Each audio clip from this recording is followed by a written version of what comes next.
Hello everyone, welcome to Sai commerce academy. My name is Ramakant. I hope कि आप सब अच्छे होंगे। तो फ्रेंड्स, जल्दी से आ जाइए लाइव और वीडियो कर दीजिए लाइक। यदि आप हमारे चैनल पर नए हैं तो प्लीज़ हमारे चैनल को सब्सक्राइब कर लीजिए और बेल आइकॉन को प्रेस कर लीजिए, जिससे कि हमारे आने वाले हर न्यू वीडियो की नोटिफिकेशन आपको सबसे पहले मिले और आपकी प्रिपरेशन और भी ज़ोरों शोरों से हो। तो फ्रेंड्स, आपको मेरी आवाज़ आ रही है? Hello hello everyone, good morning to everyone. Okay, तो फ्रेंड्स, जैसा कि आपको पता है कि हमने एंटी यूजीसी नेट एग्ज़ाम के लिए, ठीक है, एंटी यूजीसी नेट एग्ज़ाम के लिए live mock test series start कर रखी है। अभी हमारा हायर एजुकेशन चल रहा है। हायर एजुकेशन का आज हमारा डे सेकंड है, यानी कि लेक्चर 2 है, ठीक है, जो कि हमारी पेपर फर्स्ट की यूनिट 10 है। आप देख सकते हैं सिलेबस में, नहीं पता तो ठीक है। और यदि आपने इससे प्रीवियस लेक्चर नहीं देखा तो आप जाकर प्लेलिस्ट में चेक कर सकते हैं। और आपकी नॉलेज के लिए बता दें कि फ्रेंड्स, हम आपको teaching aptitude, research aptitude, communication, ICT, इन चारों पर हम आपको 10 लेक्चर प्रोवाइड कर चुके हैं, ठीक है फ्रेंड्स। यदि आपने नहीं देखे तो आप जाकर प्लेलिस्ट चेक कर सकते हैं। मॉक टेस्ट सीरीज़ के नाम से प्लेलिस्ट है चैनल पर, आप जाकर देख सकते हैं, ठीक है फ्रेंड्स। और यदि आप इनके पीडीएफ लेना चाहते हैं तो आप हमारे टेलीग्राम ग्रुप में जुड़ सकते हैं। टेलीग्राम में सर्च करें साई कॉमर्स अकेडमी, आपको हमारा टेलीग्राम ग्रुप मिल जाएगा। यही लोगो लगा है जो कि हमारे यूट्यूब चैनल का है, ठीक है फ्रेंड्स। तो आइए लेक्चर स्टार्ट करते हैं। और लेक्चर स्टार्ट करने से पहले आपको बता दूं फ्रेंड्स, क्वेश्चन जो बहुत ही इंपॉर्टेंट है, ठीक है। वीडियो को बिल्कुल मिस मत कीजिएगा, स्किप मत कीजिएगा, लास्ट तक बने रहिएगा हमारे साथ, ठीक है। अपने आंसर लगाते रहिएगा और वीडियो को लास्ट में ज़रूर बताना कि आपके कितने क्वेश्चन सही हुए, ताकि हमें मालूम पड़े कि आपकी प्रिपरेशन कैसी चल रही है, ठीक है फ्रेंड्स। तो आइए लेक्चर स्टार्ट करते हैं विदाउट वेस्ट एनी टाइम। और फ्रेंड्स, सभी लेक्चर काफ़ी इंपॉर्टेंट है। एमसीक्यू, प्रीवियस ईयर एमसीक्यू आपको सॉल्व करने की ज़रूरत नहीं पड़ेगी यदि आपने वो 10 लेक्चर भी देख लिए। समझ रहे हैं आप मेरी बात? यदि आप जेआरएफ चाहते हैं तो आप ज़रूर से उन्हें लगाइए, ठीक है। अभी भी टाइम है एग्ज़ाम में, फटाफट लगा लीजिए जाके उन्हें, क्या पता आपका जेआरएफ क्वालिफाई हो। क्योंकि फ्रेंड्स, उसमें आपको सारे प्रीवियस ईयर एमसीक्यू जो कि 2004 से लेकर 2019 तक के हैं। समझ रहे हैं मेरी बात? आपको शायद बुक में भी नहीं मिलेंगे किसी में 2004 से। अधिकतर किताबों में हमने देखा है कि 2012 से ही दे रखे हैं अधिकतर, है ना। तो आप समझ सकते हैं कि जब आप पिछले 10 से 15 सालों के क्वेश्चन लगाएंगे तो आपके लिए कितने रेलेवेंट होंगे। समझ रहे हैं मेरी बात? तो जाके उन्हें ज़रूर लगाइए, ठीक है, ताकि आपको हेल्पफुल हो। आइए अपना लेक्चर स्टार्ट करते हैं। तो आइए फ्रेंड्स, आज हम बात करेंगे 21 से लेके 40 तक, ठीक है फ्रेंड्स। और हायर एजुकेशन के साथ साथ पॉलिटी भी कवर अप करते चलेंगे, ठीक है फ्रेंड्स। पॉलिटी के भी क्वेश्चन इंक्लूड मैंने कर दिए हैं, क्योंकि आपको उसका भी नॉलेज होना ज़रूरी है, क्योंकि एग्ज़ाम में 1-2 क्वेश्चन पूछा ही जा रहा है उसका। समझ रहे हैं आप मेरी बात? पहले ज़्यादा पूछे जाते थे पॉलिटी से, बट अब जो है 1-2 क्वेश्चन आता है, ठीक है। उसकी चिंता मेरे पे छोड़ दें, मैं आपको पॉलिटी के क्वेश्चन ज़्यादातर करा ही दूंगा इसमें, ठीक है। आज भी काफ़ी सारे ले आया, ठीक है। अपने हायर एजुकेशन पर ध्यान दें। पॉलिटी का तो एक ही, आपने देखा होगा सिलेबस में एक ही लाइन में दिया हुआ जो कुछ भी है ना। तो अब इतना नहीं आता, 1-2 क्वेश्चन पूछा जाता है, वो मैं आपको प्रीवियस ईयर एमसीक्यू से कवर अप करवा दूंगा, ठीक है। आप अपने हायर एजुकेशन पर ध्यान दें, ठीक है। तो आइए पढ़ते हैं क्या है। Who has signed an MOU for accreditation of teacher education institution in India, यानी कि भारत में शिक्षा संस्थानों के प्रत्यायन के लिए किसने समझौता ज्ञापन पर हस्ताक्षर किए हैं। ए है हमारा नैक, जिस पर हमने कल भी बात करी थी, है ना, एंड UGC, ठीक है। बी हमारा NCTE एंड नैक, सी हमारा UGC एंड NCTE, डी हमारा NCTE एंड इग्नू। तो आपको बताना है फ्रेंड्स, इसमें पूछा क्या गया है, भारत में शिक्षक, है ना, शिक्षा संस्थानों के प्रत्यायन के लिए किसने समझौता ज्ञापन पर हस्ताक्षर किए हैं। Who has signed as MOU फॉर, ठीक है, accreditation of teacher education institution in India. तो फ्रेंड्स, बताने की कोशिश करें सभी, क्या आंसर होगा इसका। सही फ्रेंड्स आंसर देने की कोशिश करें, अच्छे से आंसर लगाएं फ्रेंड्स, बहुत ही इंपॉर्टेंट क्वेश्चन है। ये जितने भी फुल फॉर्म है इनको आप अच्छे से पढ़ लेना, इनके बारे में थोड़ा थोड़ा, ठीक है। आपका टाइम शुरू होता है, सभी आंसर दें।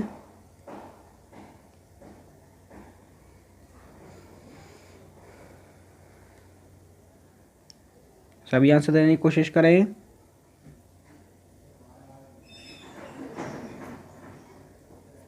आइए अब मैं बताता हूँ आपको। 21 का आंसर है हमारा बी। क्या है फ्रेंड्स? NCTE and NAC।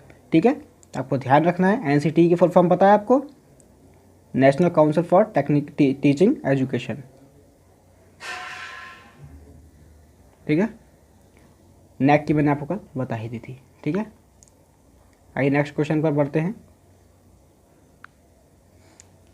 क्या है 22 question? The parliament in India is composed of, यानी कि भारत में संसद किससे बनी है? ये तो आपको पता ही होगा, बच्चा बच्चा जानता है ये तो, है ना। बेसिक सा क्वेश्चन है। ए है हमारा लोकसभा एंड राज्यसभा, बी है Lok Sabha Rajya Sabha and vice president, C है हमारा Lok Sabha Rajya Sabha and president, D है Lok Sabha Rajya Sabha with their secretaries. तो जल्दी बताएं फ्रेंड्स। ठीक है, लोकसभा राज्यसभा अपने सचिवालय के साथ। तो बताएं फ्रेंड्स, भारत में संसद किससे बनी है? जल्दी से आंसर दें, मैं इसमें ज़्यादा टाइम बर्बाद नहीं करूँगा आपका, है ना। तो आपका टाइम शुरू होता है, जल्दी से सभी फ्रेंड्स आंसर दे दीजिए। तो बेसिक सा क्वेश्चन है, बच्चा भी लगा देगा इसे, बट ये हमारे एग्ज़ाम में आया हुआ है, इसीलिए मैं आपके लिए ले आया हूँ।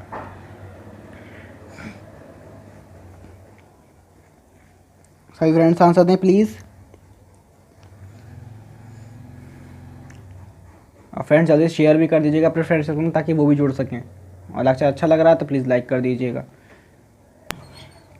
आइए मैं बताता हूँ इसका आंसर। 22 का आंसर है हमारा ए। ठीक है, लोकसभा एंड राज्यसभा। आइए नेक्स्ट क्वेश्चन पर बढ़ते हैं। 23 क्वेश्चन आपकी स्क्रीन पर है फ्रेंड्स। ये असर्शन रीजन से है, अच्छे से पढ़ के लगाइएगा। असर्शन क्या दिया है? द UGC एकेडमिक स्टाफ, ठीक है, colleges came into existence to improve the quality of teachers. ठीक है, UGC शिक्षकों की गुणवत्ता में सुधार के लिए एकेडमिक स्टाफ कॉलेज अस्तित्व में आए। ठीक है, UGC शिक्षकों की गुणवत्ता में सुधार के लिए एकेडमिक स्टाफ कॉलेज जो है अस्तित्व में आए। अच्छा, रीज़न क्या दिया? रीज़न है हमारा university and college teachers have to undergo, ठीक है, both orientation and refresher course, यानी कि विश्वविद्यालय और कॉलेज के शिक्षकों को अभिविन्यास दोनों पाठ्यक्रमों से गुजरना पड़ता है। ठीक है, तो आप बताएं, आप कोड आपकी स्क्रीन पर है। ए है हमारा both A and R are true and R is the correct explanation. ठीक है फ्रेंड्स। बी है हमारा both A and R are correct but is not the correct explanation of A। C दिया हमारा A is correct and R is false, और D है हमारा A is false and R is correct। तो सही friends answer देने की कोशिश करें, क्या होगा इसका? जल्दी फ्रेंड्स सभी आंसर दें, आपका टाइम शुरू होता है। सभी आंसर देने की कोशिश करें।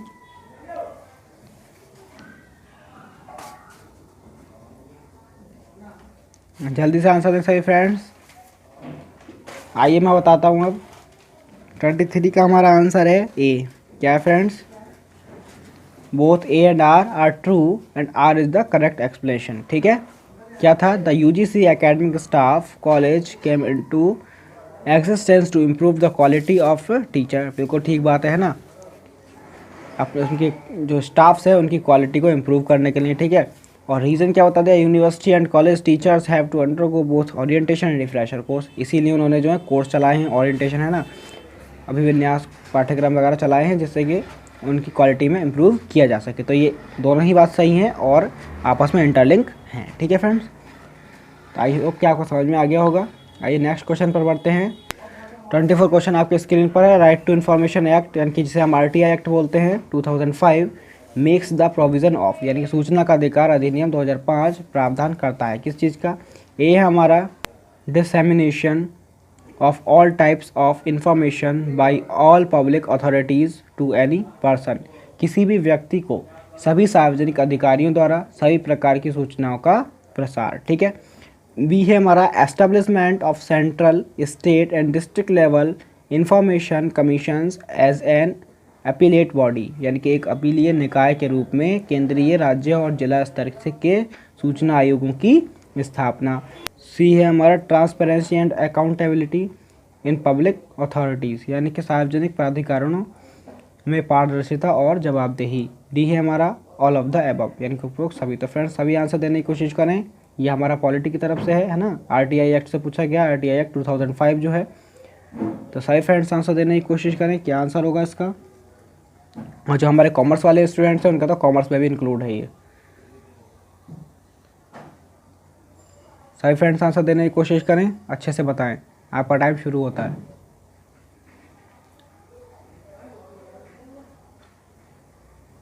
सभी फ्रेंड्स आंसर दे। आइए फ्रेंड्स मैं अपना आंसर देता हूँ। 24 का आंसर है हमारा डी, ठीक है, all of the above. Dissemination of all types of information by all public authorities to any person, ठीक है, किसी व्यक्ति को सभी सार्वजनिक अधिकारियों द्वारा सभी प्रकार की सूचनाओं का प्रसार।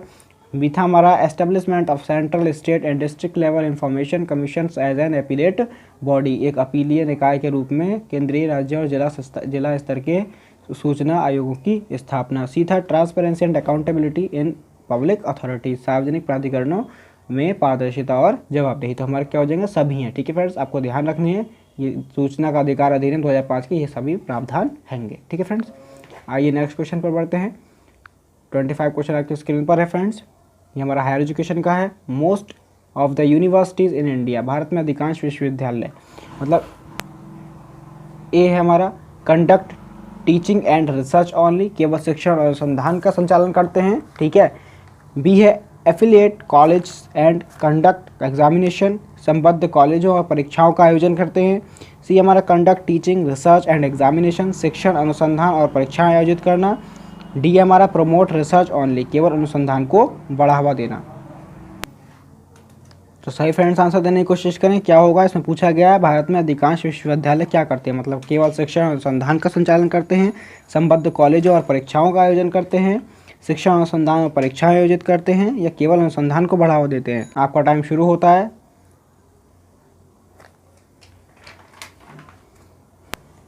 सभी आंसर दें फ्रेंड्स। आई होप कि आपको सभी को इसका आंसर पता होगा।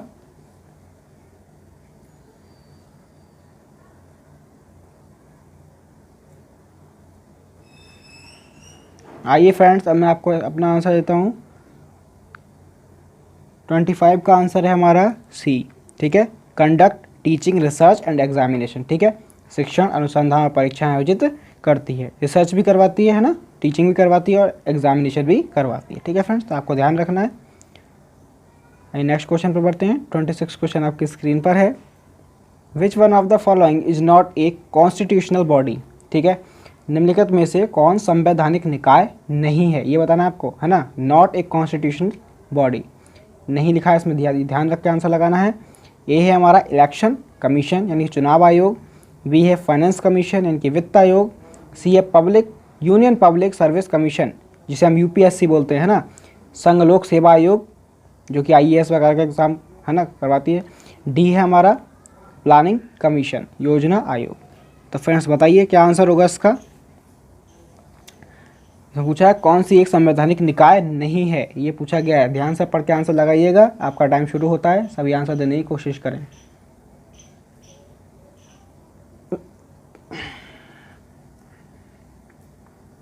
सभी आंसर दें। लेक्चर अच्छा लग रहा हो तो प्लीज़ लाइक कर दीजिएगा और जल्दी जल्दी अपने फ्रेंड्स को बुलाकर लेके आइए। कहाँ बैठे हैं सब।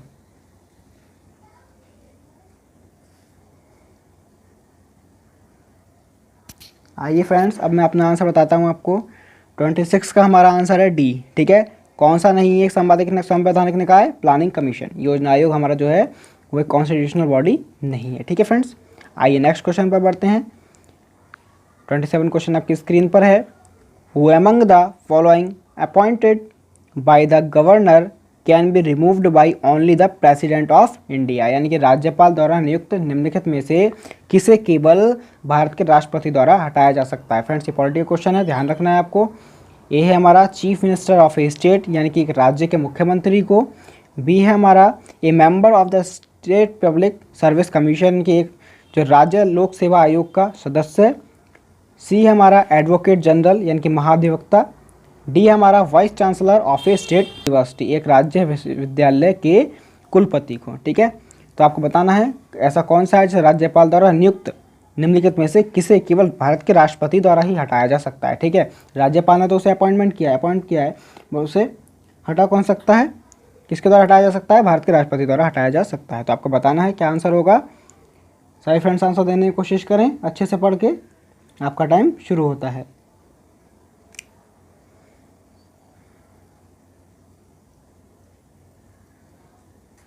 सभी आंसर दें।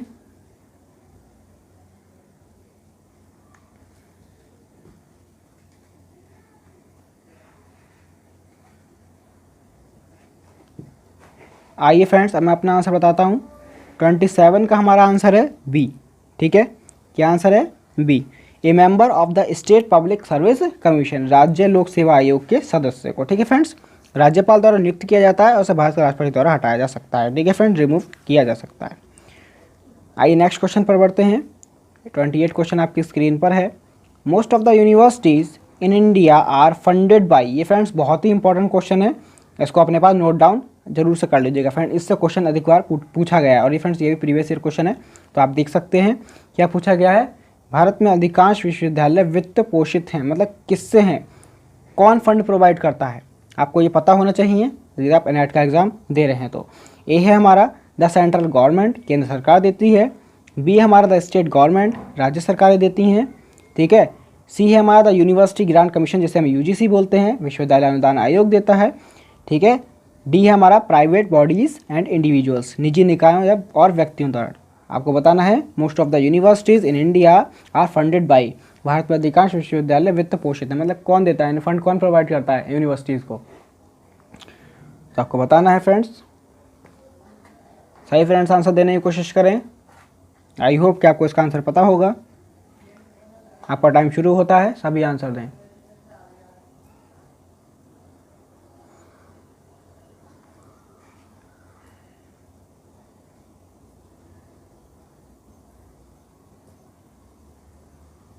आइए फ्रेंड्स, अब मैं बताता हूँ आपको। 28 का हमारा सीधा सीधा आंसर है सी। ठीक है, UGC प्रोवाइड करती है, द यूनिवर्सिटी ग्रांट कमीशंस। ठीक है, विश्वविद्यालय अनुदान आयोग जो है वो विश्वविद्यालय को क्या करती है, फंड प्रोवाइड करती है। आगे ध्यान रखना है आपको, यदि UGC के बारे में आपने पढ़ रखा होगा, ठीक है, तो आपको ये पता होता है। आइए नेक्स्ट क्वेश्चन पर बढ़ते हैं फ्रेंड्स। 29 क्वेश्चन आपकी स्क्रीन पर है। Which one of the following statement is not correct, कैसी पूछी गई है, नॉट करेक्ट। आपको एग्जाम में ध्यान रखना है, मैं आपसे डेली कहता हूँ, ये नॉट जो लगा होता है ये बहुत दिमाग खराब करता है, इसलिए आपको पता होना चाहिए कहाँ लगा है कहाँ नहीं लगा है। एग्जाम में क्वेश्चन बिल्कुल केयरफुल होकर पढ़ना, कहाँ पर नॉट है कहाँ पर नहीं है, क्योंकि आप भी जानते हैं कि स्टेटमेंट सब एक सी लगती हैं। ठीक है, तो बिल्कुल आपको जो नॉट है जो नहीं है वो बतानी है। ठीक है, तो एग्जाम में अच्छे से पढ़िएगा, निम्नलिखित में से कौन सा कथन सही नहीं है ये बताना है। तो ए है हमारा इंडियन पार्लियामेंट इज सुप्रीम, यानी कि भारतीय संसद सर्वोच्च है। पी है हमारा the supreme court of India, ठीक है, has the power of judicial review, यानी कि भारत के सर्वोच्च न्यायालय में न्यायिक समीक्षा की शक्ति है। सी है हमारा there is a division of powers between the centre and the states, केंद्र और राज्यों के बीच शक्तियों का विभाजन है। डी है हमारा there is a council of ministers to aid and advise the presidents, यानी कि राष्ट्रपति के सहायता और सलाह देने के लिए मंत्री परिषद हैं। तो आपको बताना है फ्रेंड्स कौन सा स्टेटमेंट गलत है। ठीक है, कौन सा स्टेटमेंट सही नहीं है। सभी फ्रेंड्स आंसर दें, आपका टाइम शुरू होता है।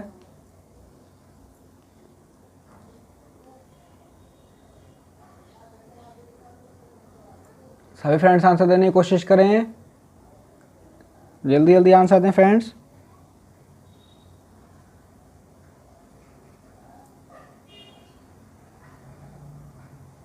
आइए फ्रेंड्स, अब मैं अपना आंसर बताता हूँ। 29 का हमारा आंसर है B, the supreme court of India has the power of judicial review, Bharat के सर्वोच्च न्यायालय में न्यायिक समीक्षा की शक्ति है। ये हमारा क्या है फ्रेंड्स, गलत पूछा था। ठीक है, कौन सा सही नहीं है ये बताना था। ठीक है फ्रेंड्स, आइए नेक्स्ट क्वेश्चन पर बढ़ते हैं। 30 क्वेश्चन आपके स्क्रीन पर है।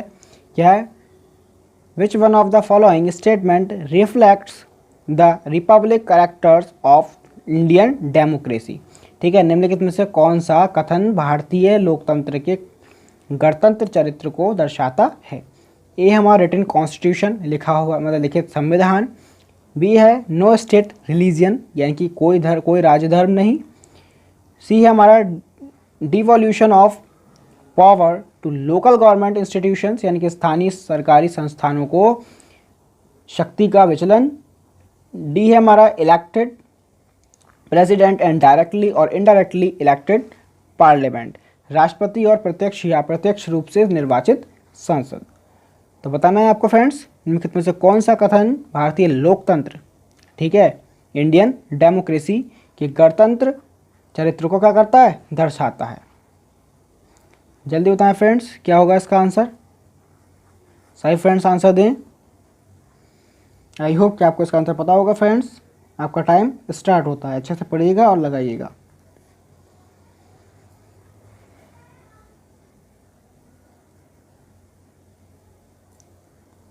सही फ्रेंड्स आंसर दें।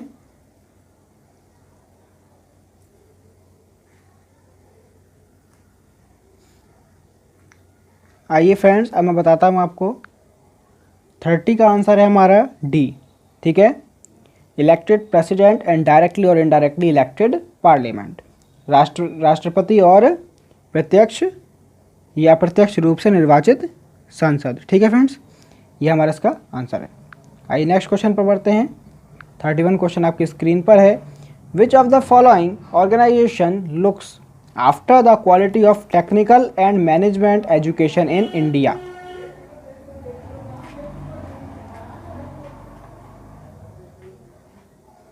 निम्नलिखित में से कौन सा संगठन भारत में कैसे कैसे तकनीकी और प्रबंधन शिक्षा की गुणवत्ता को देखता है। तो फ्रेंड्स बताइए, ऐसा कौन सा है जो टेक्निकल एजुकेशन और टेक्निकल एंड मैनेजमेंट एजुकेशन की क्वालिटी को देखता है। जल्दी बताएं फ्रेंड्स, ऐसा कौन सा संगठन है, ऐसा कौन सी ऑर्गेनाइजेशन है।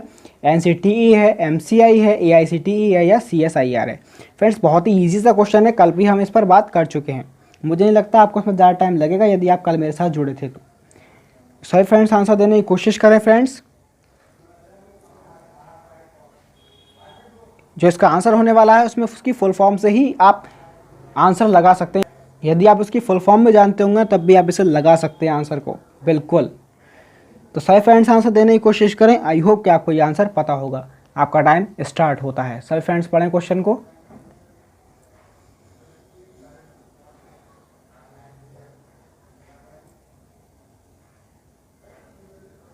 सही फ्रेंड्स टेलीग्राम पर एक्टिव रहा करिए ताकि मैं कुछ डालूं, नोटिफिकेशन दूं तो आपको तुरंत मिल जाए। ठीक है फ्रेंड्स, अब ग्रुप में ऐड हैं तो एक दो बार चेकअप कर लीजिए करिए क्या क्या कुछ डाला तो नहीं है सर ने, है ना, तो आपको देखना ज़रूरी है। आइए फ्रेंड्स मैं आंसर देता हूँ आपको। अब 31 का आंसर है हमारा सी।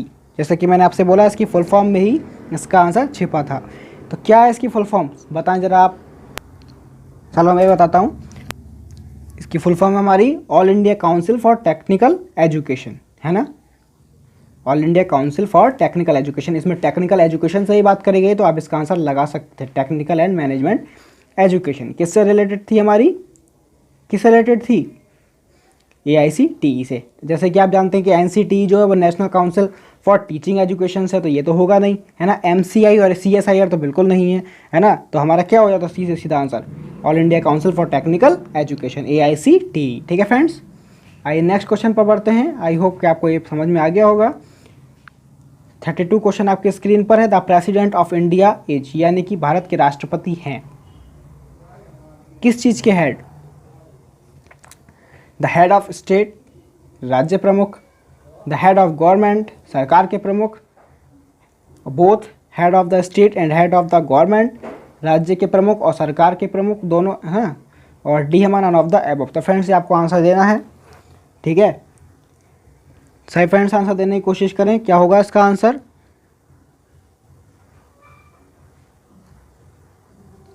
जल्दी से आंसर दें फ्रेंड्स, आपका टाइम शुरू होता है। सही फ्रेंड्स आंसर देने की कोशिश करें।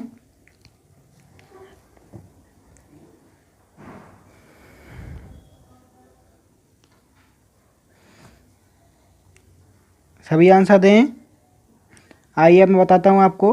32 का आंसर है हमारा ए, द हेड ऑफ स्टेट, ठीक है, राज्य प्रमुख। आइए नेक्स्ट क्वेश्चन पर बढ़ते हैं। 33 क्वेश्चन आपकी स्क्रीन पर है। Who among the following holds office during the pleasure of the president of India. Bharat के राष्ट्रपति की प्रसन्नता के दौरान निम्नलिखित में से कौन पद धारण करता है? ए है हमारा चीफ इलेक्शन कमिश्नर, ठीक है, मुख्य चुनाव आयुक्त। बी है हमारा controller and auditor general of India, Bharat में नियंत्रक और महालेखा परीक्षक, ठीक है। सी है हमारा चेयरमैन ऑफ द यूपीएससी, यानी जो हमारा संघ लोक सेवा आयोग के अध्यक्ष जो हैं। डी हमारा गवर्नर ऑफ ए स्टेट, किसी राज्य का राज्यपाल। सभी आंसर देने की कोशिश करें। क्या होगा इसका आंसर? आपका टाइम स्टार्ट होता है।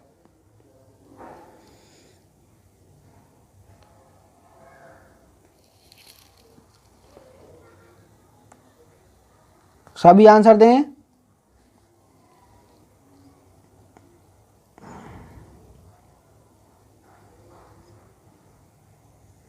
आइए फ्रेंड्स मैं बताता हूँ आपको अब।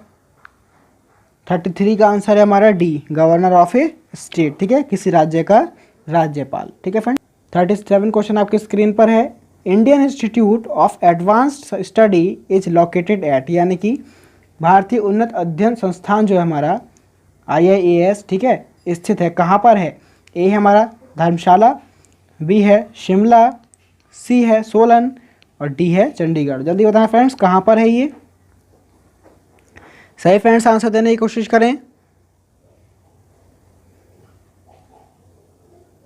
इंडियन, इस पर भी हमारा कल एक क्वेश्चन पुटअप हुआ था, यदि आपने अच्छे से कल क्वेश्चन लगाए हों, ठीक है, या आपको याद होगा कि इसमें कल एक क्वेश्चन था कि कौन सा जो है दिल्ली में स्थित नहीं है ना, तो उसका आंसर जो था आपको ध्यान रखना है क्या था, ठीक है। फिर मैंने आपको बताया था वो दिल्ली में स्थित नहीं है, तो फिर कहाँ पर स्थित है? इसलिए मैं आपसे कहता हूँ डेली जुड़ा रह करिए, ठीक है, डेली आया करिए क्लास में, क्योंकि आपको पता है कि एग्जाम में जो है क्वेश्चन रिपीट होते हैं, बट इतने इजीली रिपीट नहीं होते, है ना, थोड़ा सा घुमा देते हैं उसको एग्जामिनर। यदि आपने उस क्वेश्चन को लगाया होता तो आप इस क्वेश्चन को अच्छे से लगा लेते। सही बात है ना। अब बताइए, आपका टाइम स्टार्ट होता है, आंसर दीजिए। IIAS जो हमारे Indian institute of advance study है वो कहाँ पर स्थित है? धर्मशाला में, शिमला में, सोलन में या चंडीगढ़ में? सभी आंसर दें। आपका टाइम स्टार्ट होता है।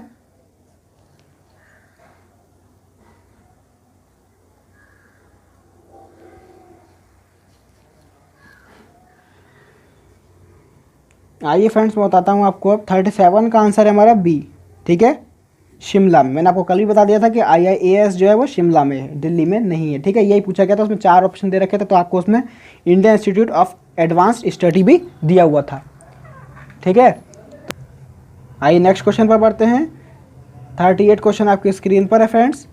क्या है? Which of the following rights was considered the heart and soul, ये ध्यान रखना आपको, heart and soul of the Indian constitution by doctor Bhimrao Ambedkar, ठीक है। निम्नलिखित में से कौन सा अधिकार भारतीय संविधान के हृदय और आत्मा, ठीक है, जो दिया हुआ है ये, तो ये डॉक्टर भीमराव अंबेडकर द्वारा दिया गया है। तो आपको बताना है क्या है। ए है हमारा फ्रीडम ऑफ स्पीच, भाषण की स्वतंत्रता दी गई है।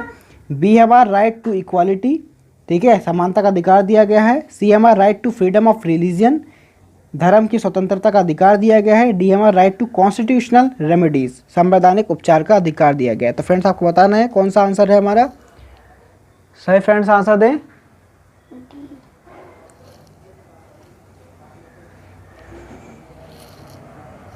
जल्दी से आंसर दें फ्रेंड्स, सभी आंसर दें फ्रेंड्स। क्या होगा इसका आंसर? आपका टाइम स्टार्ट होता है।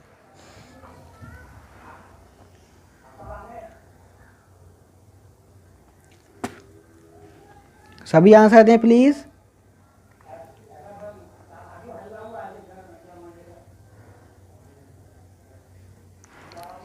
सभी आंसर देने की कोशिश करें। आइए अब मैं बताता हूं आपको। 38 का हमारा आंसर है D, right to constitutional remedies, संवैधानिक उपचार का अधिकार, ठीक है फ्रेंड्स। आइए नेक्स्ट क्वेश्चन पर बढ़ते हैं। 39 क्वेश्चन आपकी स्क्रीन पर है। In the warrant of precedence the speaker of the Lok Sabha comes next only to, पूर्ववर्ती वारंट में लोकसभा अध्यक्ष के पास ही आता है क्या, है ना। तो ए है हमारा द प्रेसिडेंट, राष्ट्रपति, द वाइस प्रेसिडेंट, है ना, यानी उपाध्यक्ष, और है हमारा द प्राइम मिनिस्टर, ठीक है, और द कैबिनेट मिनिस्टर्स। तो आपको बताना फ्रेंड्स, पूर्ववर्ती वारंट में लोकसभा अध्यक्ष के पास ही आता है। In the warrant of precedence the speaker of the Lok Sabha comes next only to. क्या आंसर होगा हमारा, the president, the vice president, the prime minister, the cabinet ministers. तो क्या आंसर होगा फ्रेंड्स, सभी आंसर दें, आपका टाइम स्टार्ट होता है। यदि लेक्चर अच्छा लग रहा हो तो प्लीज़ लाइक कर दीजिएगा फ्रेंड्स, और ये चैनल पर नए हैं तो सब्सक्राइब करके टेलीग्राम ग्रुप में जुड़ जाइए।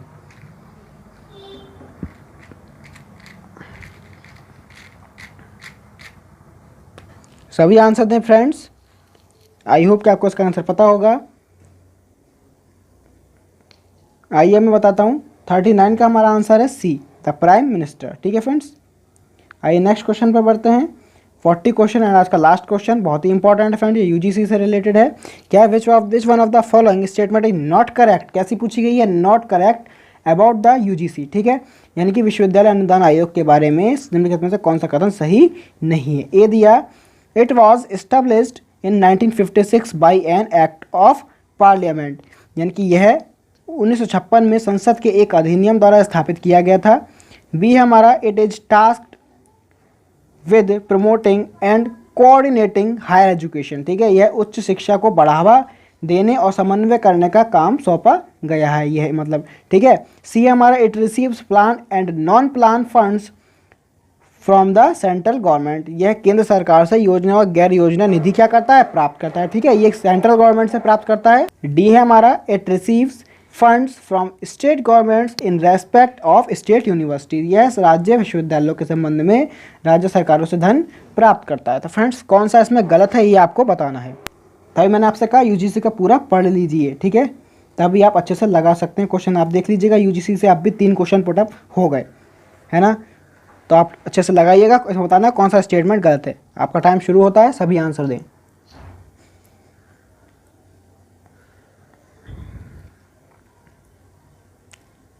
सही फ्रेंड्स आंसर देने की कोशिश करें। आई होप कि आपको सभी को पता होगा ये आंसर।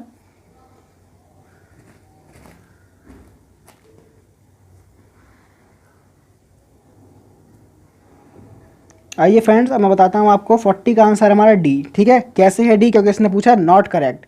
ठीक है, डी हमारा दिया है, it receives fund from state government, है ना, in respect of state universities, यही हमारा गलत हो जाता है। क्या कहा है ना, ये राज्य विश्वविद्यालयों के संबंध में राज्य सरकार से धन प्राप्त करता है, बिल्कुल गलत है, क्योंकि ये सेंट्रल गवर्नमेंट से ही हमारा जो क्या करता है, फंड रिसीव करता है, केवल सेंट्रल गवर्नमेंट से ही करता है, स्टेट गवर्नमेंट से नहीं करता है। ठीक है, तो यही आंसर हमारा गलत हो जाता है, ये वाला डी हमारा गलत हो जाएगा। ए था, it was established in 1956 by an act of parliament, बिल्कुल ठीक है ना। बी था, it is tasked with promoting and coordinating higher education, आप भी जानते हैं इस बात को। सी है हमारा, it receives plan and non plan funds from the central government. ठीक है, सेंट्रल गवर्नमेंट था तो बिल्कुल ठीक हो गया हमारा। डी में इसने बात कर दी कि स्टेट गवर्नमेंट से लेता है स्टेट यूनिवर्सिटीज़ के लिए, तो ये हमारा ही गलत हो जाता है। ठीक है फ्रेंड्स, तो कैसा लगा आपको आज का लेक्चर, प्लीज़ कमेंट बॉक्स में जरूर अपना फीडबैक दीजिए, और कितने आपका क्वेश्चन सही हुए ये जरूर बताइएगा, ताकि हमें मालूम पड़े कि आपकी प्रिपरेशन कैसी चल रही है। ठीक है फ्रेंड्स, और लेक्चर अच्छा लगा हो तो प्लीज़ लाइक कर दीजिएगा, अपने फ्रेंड सर्कल में शेयर कर दीजिएगा, ताकि वो रिकॉर्डेड देख सके, उनको भी हेल्प हो सके। ठीक है friends, thanks for watching, have a nice day.